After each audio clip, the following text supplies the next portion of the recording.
Évangile selon Jean, chapitre 20.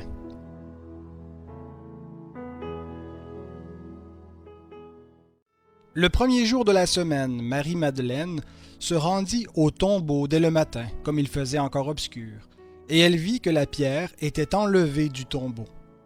Elle courut trouver Simon-Pierre et l'autre disciple que Jésus aimait, et leur dit : « On a enlevé du tombeau le Seigneur, et nous ne savons pas où on l'a mis. » Pierre et l'autre disciple sortirent pour aller au tombeau. Ils couraient tous deux ensemble, mais l'autre disciple courut plus vite que Pierre et arriva le premier au tombeau. Il se baissa, vit les bandelettes qui étaient là, pourtant il n'entra pas.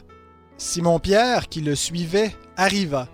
Il entra dans le tombeau, aperçut les bandelettes qui étaient là, et le linge qu'on avait mis sur la tête de Jésus, non pas avec les bandelettes, mais roulé à une place à part. Alors l'autre disciple, qui était arrivé le premier au tombeau, entra aussi. Il vit et il crut. Car il n'avait pas encore compris l'écriture selon laquelle Jésus devait ressusciter d'entre les morts. Et les disciples s'en retournèrent chez eux. Cependant, Marie se tenait dehors près du tombeau et pleurait. Comme elle pleurait, elle se baissa pour regarder dans le tombeau et vit deux anges vêtus de blanc, assis à la place où avait été couché le corps de Jésus, l'un à la tête, l'autre aux pieds. Ils lui dirent : « Femme, pourquoi pleures-tu » Elle leur répondit : « Parce qu'on a enlevé mon Seigneur, et je ne sais où on l'a mis. » En disant cela, elle se retourna et vit Jésus debout, mais elle ne savait pas que c'était Jésus.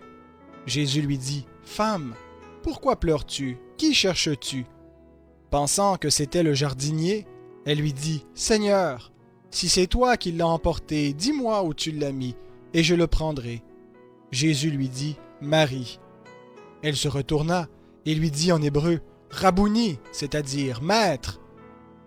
Jésus lui dit : « Ne me touche pas, car je ne suis pas encore monté vers mon Père, mais va vers mes frères et dis-leur que je monte vers mon Père et votre Père, vers mon Dieu et votre Dieu. » Marie-Madeleine vint annoncer aux disciples qu'elle avait vu le Seigneur et qu'il lui avait dit ces choses. Le soir de ce jour, qui était le premier de la semaine, les portes du lieu où se trouvaient les disciples étaient fermées, par la crainte qu'ils avaient des Juifs. Jésus vint, et debout au milieu d'eux, il leur dit : « Que la paix soit avec vous. » Quand il eut dit cela, il leur montra ses mains et son côté. Les disciples se réjouirent en voyant le Seigneur. Jésus leur dit de nouveau : « Que la paix soit avec vous. Comme le Père m'a envoyé, moi aussi je vous envoie. » Après ces paroles, il souffla sur eux et leur dit : « Recevez l'Esprit Saint. Ceux à qui vous pardonnerez les péchés, ils leur seront pardonnés, et ceux à qui vous les retiendrez, ils leur seront retenus. » Thomas, appelé Didyme, l'un des 12, n'était pas avec eux lorsque Jésus vint. Les autres disciples lui dirent donc : « Nous avons vu le Seigneur. » Mais il leur dit : « Si je ne vois pas dans ses mains la marque des clous, si je ne mets mon doigt à la place des clous, et si je ne mets ma main dans son côté, je ne croirai point. » 8 jours après, les disciples de Jésus étaient de nouveau dans la maison, et Thomas avec eux. Jésus vint, les portes étant fermées, et debout au milieu d'eux, il leur dit : « Que la paix soit avec vous. » Puis il dit à Thomas : « Avance ici ton doigt, regarde mes mains, avance aussi ta main et mets-la dans mon côté, et ne sois pas incrédule, mais crois. » Thomas lui répondit : « Mon Seigneur et mon Dieu. » Jésus lui dit : « Parce que tu m'as vu, tu as cru.